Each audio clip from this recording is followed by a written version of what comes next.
She was not just a ship. She was a legend before she ever touched the sea, promised as unsinkable. But giants can fall too. In the dead of night, with stars as her only witness, her story broke in two and slipped beneath the waves.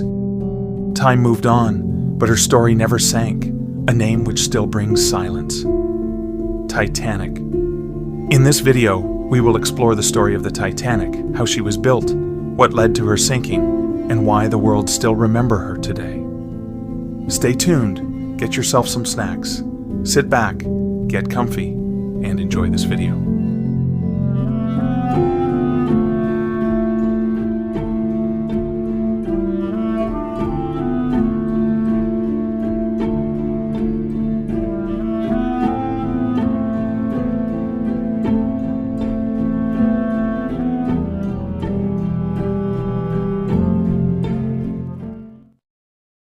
Construction of the Titanic began on March 31st, 1909, at the Harland and Wolff shipyard in Belfast, Ireland. Over 15,000 workers were employed to build her. Her hull, design number 401, slowly took shape in slipway number 3, right beside her sister, Olympic. Titanic's construction used over 3 million rivets, and she weighed over 46,000 gross registered tons. She stretched 882 feet in length and stood 175 feet tall from keel to funnel tops, 11 decks in total. Her hull was built with a double bottom, and she had 16 watertight compartments, with bulkheads rising well above the waterline. On May 31st, 1911, Titanic was launched. The process took just 62 seconds. Over 100,000 people gathered to watch as she slid into the River Lagan. No champagne was smashed against her hull. White Star Line did not believe in christening ships. Fitting out began immediately. Titanic's interiors were outfitted with the finest materials. She had a grand staircase with wrought iron and glass, modeled after French chateau design. Her 3 engines, 2 reciprocating steam engines, and a low-pressure turbine could generate over 46,000 horsepower and push her to a cruising speed of 21 knots. Sea trials were held on April 2nd, 1912. Titanic performed well, passing all tests. That same day, she left Belfast for Southampton, where she would prepare for her maiden voyage.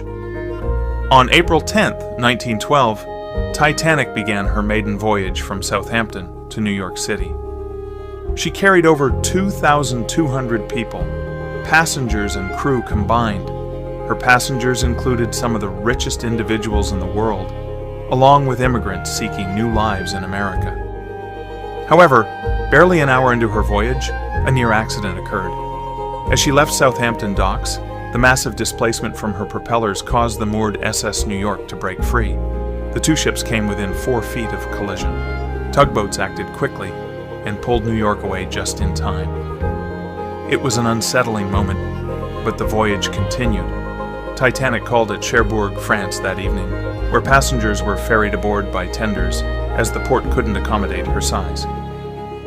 The next day, she stopped at Queenstown, now Cobh, Ireland. By the afternoon of April 11th, 1912, Titanic was fully underway, sailing westward into the Atlantic Ocean. With calm seas and clear skies, her engines hummed steadily. The wireless room crackled with messages. Passengers dined, strolled, and relaxed.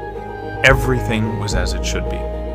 No one aboard could know that in less than 5 days, she would be remembered not just as the largest ship in the world, but as the most tragic. April 14th, 1912.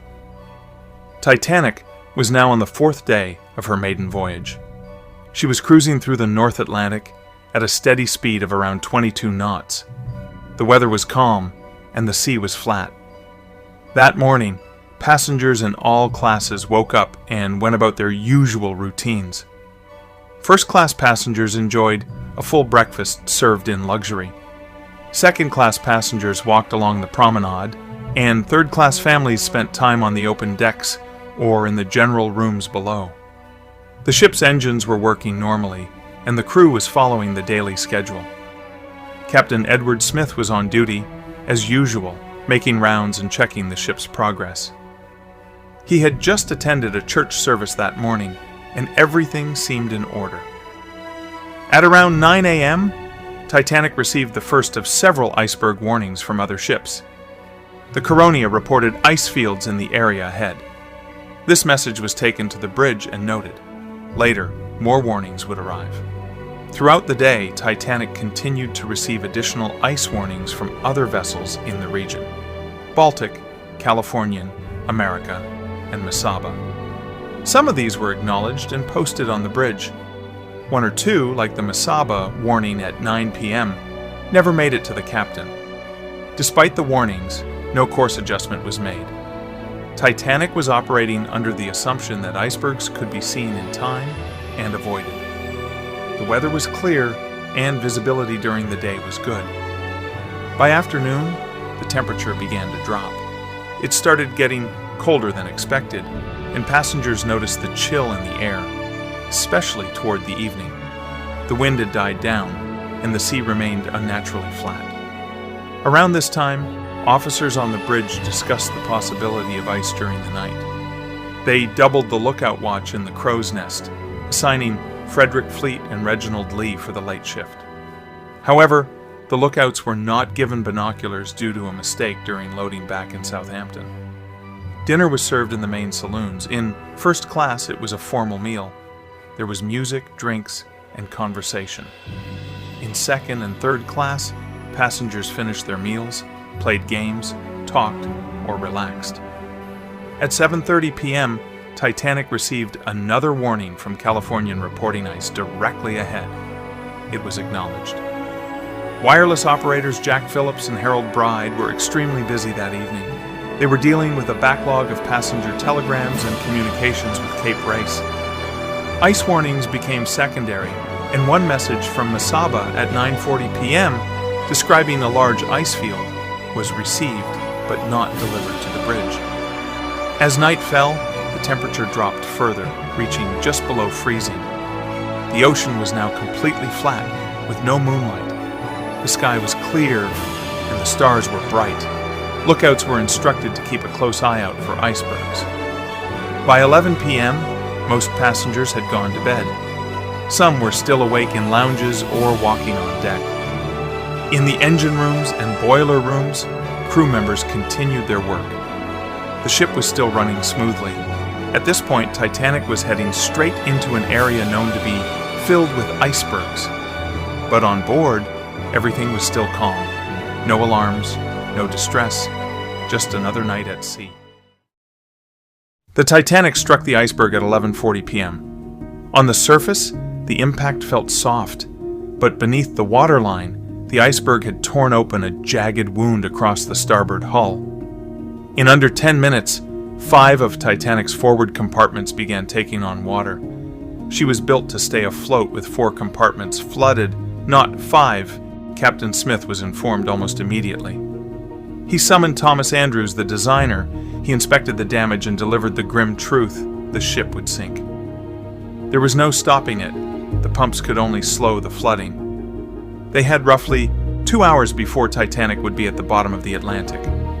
Wireless operators Jack Phillips and Harold Bride began sending distress signals. The Marconi set transmitted CQD and later SOS to any nearby vessel. The closest ship, the Californian, did not respond.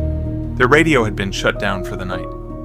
The Carpathia, 58 miles away, answered the call and began steaming full speed toward Titanic's position, but she was still hours out. As the crew prepared the lifeboats, the situation on deck remained oddly calm. Most passengers still didn't believe the ship was in danger. Titanic was level, the lights were on, and the air was still. But below decks, water was rapidly swallowing rooms. The mail sorting room was already flooded, and seawater crept past watertight bulkheads that had never been built to hold back water from above. At around 12:45 a.m., the first lifeboat was lowered, Lifeboat 7 on the starboard side. It carried just 28 people, even though it could hold 65. Many more lifeboats followed, most of them only partially filled, people were hesitant to board small boats and leave a ship that still felt solid under their feet. Officers tried to maintain order while following the women and children first protocol, which was interpreted differently on each side of the ship. Light-Oller, on the port side, enforced it strictly, allowing only women and children. Murdoch, on the starboard side, allowed some men when no more women were nearby. The bow of the ship continued to sink lower. Panic began to grow. Lifeboats were lowered more quickly, and some were launched at near full capacity. Officers fired warning shots in the air to stop passengers from overwhelming the boats. By around 1:30 a.m., the tilt of the ship was unmistakable. The band, playing near the grand staircase, continued to perform in an effort to calm the crowd. Lights still glowed, but the ship was groaning under the stress. The stern was beginning to rise. Water breached the bridge and began flooding into the first-class areas. Some lifeboats were washed away or floated off the deck. As the bow sank deeper, the stress on the ship's midsection grew. The steel hull, already weakened by the flooding and pressure, began to fail. The Titanic broke apart between the third and fourth funnels.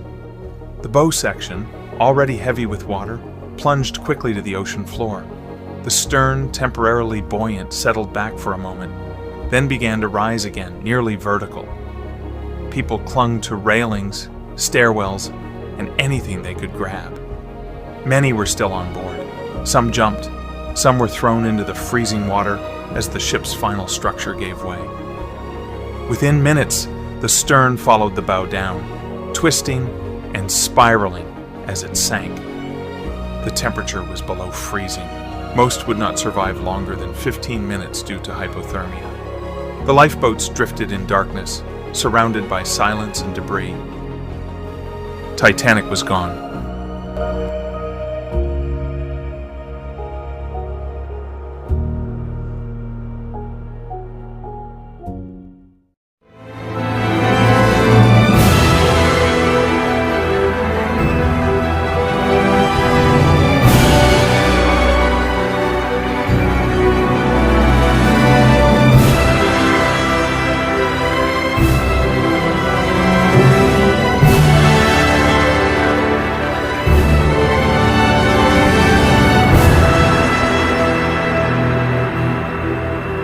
If you guys enjoyed this video, please like and subscribe it. It took me a lot of work to make this video. Thanks!